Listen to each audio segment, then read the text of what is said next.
Hello everyone, thanks for tuning in and welcome to the Collector's Mindset channel. Today we're going to go through another job lot of watches. This particular job lot I picked up from eBay and it cost me around £28. It was about £28.20 all in, and once again there was a couple of watches that caught my eye, one in particular that I wanted to keep for my own collection, and the others I thought I could potentially resell and recoup some of the costs from the job lot. So let's have a look at all the other watches and we'll have a look together and we'll see if there are anything interesting. So this is the box that the watches came in. I've just unsealed it, and inside you guys will see there's a bag of watches basically. So if we go and take that out, okay, so as you can see there's quite a few watches in here. As far as I'm aware, they're mostly men's watches today, and I'm quite pleased with that, because obviously if I do take a liking to any of these watches, it means I could potentially keep them and add them to my collection. So we'll go through the watches one by one. Let's just take a watch out. Okay, what do we have here? First of all, we've got what looks like a nice quartz watch. You can see here it's unbranded on the dial, but on that chapter ring it's got a brand on there, Vuillemin Regnier. So I'm not quite sure what that brand is, but nonetheless it's a cool looking watch. You see you've got some skeletonized sort of design work there in the center of the dial. You've also got some texturing on that dial as well, so it's cool. It's basically a cheap quartz watch. These are, you know straight away with the pushers, these are basically fake buttons. So as soon as you've got those fake pushers on a watch, it's basically a fairly cheap watch, but nonetheless someone might make some use out of it. Okay, and what we've got again is a similar style watch, again with the fake pushers. And what with this particular watch, because you've got those subdials, that means that those subdials are also fake as well, which is unusual. The crown's out, but it's still running, so let me push that crown back in. At least the watch runs. These are, again, both of these are just cheap quartz watches, nothing too special about that. Okay, here what looks like it's hoping to be a Casio, but not a Casio, just stainless steel made in China. Okay, so that case back's the wrong way around. Either way, it's actually running. It's just a simple quartz watch. It's running, that's quite good, but it's not a Casio, so hardly any value in that. Okay, what do we have here? Okay, so this is one of the watches that caught my eye, because I felt like there was potentially some resale value. As you can see, it's an Accurist. The strap that's on this watch is clearly not the strap that it was meant to be. They've just put this on and it's quite a battered strap, to be honest. But so I'll get that changed for maybe a leather strap or something. And I think this one, as you can see, it's running as well, which is nice. This one may be worth a few pounds, maybe between 10 and 15 potentially. Easily 8 pounds. Between 10 and 15 is an option. So that's a nice little watch, that Accurist there. Okay, another watch that caught my eye from the lot itself. Not one that I wanted for my collection or anything, but just one that caught my eye because it may have some resale value. As you can see here, the crown's out on this one too. Let's push that back in. And you can see here, this one's running too, which is nice. And this is a Seconda. Nice. You've got some subdials there, but they're for the date. So you've got day of the week, day of the month, and also a 24-hour indicator down at the bottom by the 6. It's pretty beat up, but just well used, really. Still, I think it will still look good, pretty good on a wrist, so I think I will list it. I'll clean it up as much as I can. I think 5 to 10, definitely 5. 5 to 10 is potentially possible with that watch there. Nice little watch. Okay, what do we have here? Okay, so this is a unbranded watch, sterile dial there. You can see you've got a crown and you've also got a button there. Let's see what happens. Oh wow, that's pretty cool. So as you can see, guys, it's got some lume, or not lume, it's an illuminator, and it's lighting up the dial. And it's what's quite cool about it is it's also lighting up the water resistance and the 100 meters in the center, just above the 6, which is quite cool. Oh wow, so this is another Marks and Spencer. I've had quite a few Marks and Spencer watches in these JobLots that I've been picking up recently. I quite like this one, to be honest. I'm not sure it's going to have much resale value. The watch itself doesn't seem to be running, but the light is working, which is a bit concerning. But this is one that I may just keep. I like that case shape. I like that unusual design of that case. But what I really like is the illuminator and the way it lights up the water resistance and the 100 meters, as well as all the numerals. That's pretty cool. Value wise, up to £5, maybe £2 to £3 easily, £5 potentially. What we've got here, so another cheaper quartz watch with some fake pushers and hence some fake dials. And the crown is, yep, the crown is out on that one as well. Fake sub dials, that is. Nice looking watch, cool design. These three basically are all very similar. I'll probably throw them in a lot together, maybe £7-8 for the whole lot, which is not a bad deal for anyone, I think. Okay, here we go. This is the watch I bought the lot for. It's a Timex Expedition. I believe it looks to me like it's about 38mm. We'll just check that in a second with the calipers. I really wanted a black Timex Expedition for my collection. I've got a collection of cheaper quartz watches from £0 to £100, and that's where all my budget Casios and things like that are. And I like to have a field watch in that collection, and one of the watches that I'm interested in is a Bertucci. There's a very simple, cheaper Bertucci. I think it's around $60 or something like that. It's a very basic field watch, all black, and I was thinking of purchasing that one, but I also thought about a Timex Expedition. And so when I saw this lot and I saw it had an all black Timex Expedition with the Indiglo, as you can see, I was very interested in the lot. Unfortunately, this one is not running on its own, so we're going to have to get a battery in there to see if we can get any use out of that and if it's still working. Hopefully it is, because that will definitely go in my collection, and that was the whole point of buying this lot, really. Although I did assess the other watches in the lot and think to myself I could potentially get my money back and end up with that Timex for free, maybe even make a bit more money on top depending on the condition and things like that.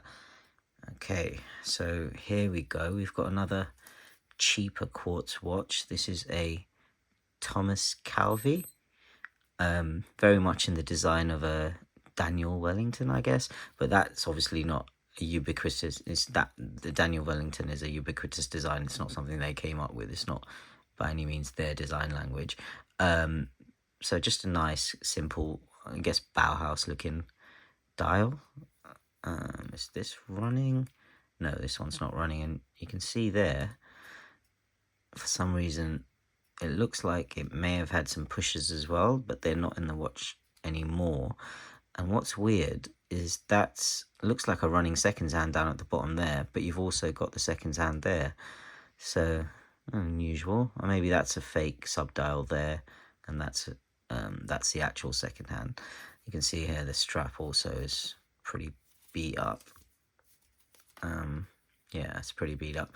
So we can add a new strap to that, or we may just sell it as it is. Maybe that will just get thrown in with these three, potentially. Okay, let's see what we've got next. Okay, so all of the markers of this watch have come off. This, as you can see here, is a Spirit Adventure Quartz. Oh, cool. Nice little rotating bezel. I always like to see those. I have a lot of fun trying to listen to them and seeing what the ratchet feels like inside, and this one feels pretty good. As you can see here, pretty much all of the markers on the watch, the baton down at the 6, and then all of the circular markers around, most of them have come off the baton on the 9 as well. But they're all inside the watch. You can see they're rattling around at the bottom. So this may be a little project for someone. Throw it in a lot. I may take the movement inside out and just keep those out. Maybe I'll try and put them back in. That is going to be very, very fiddly, and I know that I'm going to struggle trying to do that, but I will maybe give it a go just for a bit of fun. Value wise, £1 or £2 is probably more likely to just get thrown in a lot, maybe, with that watch there. Okay, what we've got here. Wow, this is a cool looking watch. So this is a Pulsar, and another watch that had caught my eye in the listing, just because of the unique design and the fact that it's a Pulsar. So technically this is a Seiko, so this is going to have some value to it, and as you can see there, it's running, but the crown was out, and it looks like it's struggling to run the analog movement, but the digital side of the watch is working. What's interesting about it, as you can see, it's got a digital face, and that's the actual dial of the watch. These buttons, oh wow, so you can clear those buttons and just have a plain dial. That's pretty cool as well. You can clear the digital numerals and the time and the date. Okay, so you've got alarm, you've got what looks like a stopwatch 2, and that's obviously, I'm setting the alarm. I don't really want to do that. I'll have to make sure I turn that off later. But this is a nice looking watch in my opinion. It's very cool. It caught my eye, not really from a point of view to add to my collection, but it did catch my eye because it's interesting, because you've obviously got the analog hands, and then you've got the digital screen as the actual dial, and it's quite a large screen. And the way they display the date and the time functions as it's curved around the circular chaptering there, that's quite cool. Yeah, so interesting. I think this will have some value to it. I think it could be anywhere up to £30 for a watch like that, a Seiko's Pulsar anyway, but easily £10, anywhere up to 30, depending on the model and things like that, how rare they are. I'll have to check the watch out, do a bit of digging and find out. Okay, wow, so we've got another Digi watch here. This one looks like it's got a sterile dial. There's no branding that I can see there, and same at the back. You've just got stainless steel case back, and then made in China, but it is running, which is nice to see. Well, the digital side of the watch is running. I'm not sure if the analog is. Let's see. Oh wow, so this has got an illuminator. That's nice to see. I always love to see those. So that's pretty cool. And then you've got the stopwatch. Oh, this watch is making an unusual sound when I click the buttons. Let's see if I can show you guys. I hope you can hear that. It's quite funny and unusual. Nice to see. Yeah, I doubt it's got much value. Anywhere between £2 to £5, I think. It is pretty beat up as well, as you can see. It's well worn, but it feels quite substantial. It's got a nice kind of jingly jangly bracelet, but something that it's going to be quite comfortable, I think. Obviously it's had quite a few links taken out, so in terms of being able to size it, and I think it'll be pretty usable on most wrists. Yeah, so I'll probably list that or throw it in a lot with a couple of these other watches. Interesting watch nonetheless. And then I think this is the last watch here, and it is, there we go, it's an Avia Classic. Another watch that caught my eye. Was just, I've seen this brand a lot. I've seen this brand a lot on vintage watches, and then I've seen it more on modern watches. And with the vintage watches, they always say Swiss made, and they're automatics or manuals and things, mechanical basically. But then with the more modern watches, they just say Japan movement, as you can see down at the bottom. So I'm not sure, maybe the ownership of the brand changed hands. Oh wow, so this one is actually 18 karat gold plated. So that is nice to see, because that's going to add a small amount of value to this watch. At the end of the day, as you can see, the plating is actually fairly good condition apart from the top of this bezel here. The rest of the case doesn't look that bad. So that all of that plating is genuine gold, and someone will have some gold value out of that, but I doubt it's going to be too much.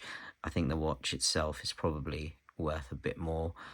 I think I could throw a strap on that, and it's a nice clean design. I think someone will enjoy that watch. So I definitely list it. In terms of value, I'm not sure. If I don't sell it, it'll just get thrown into a bag with some other gold plated and random gold items that I've got. At the end of the day, they've got some value, so they'll just get thrown in with those. So this is the JobLot as a whole.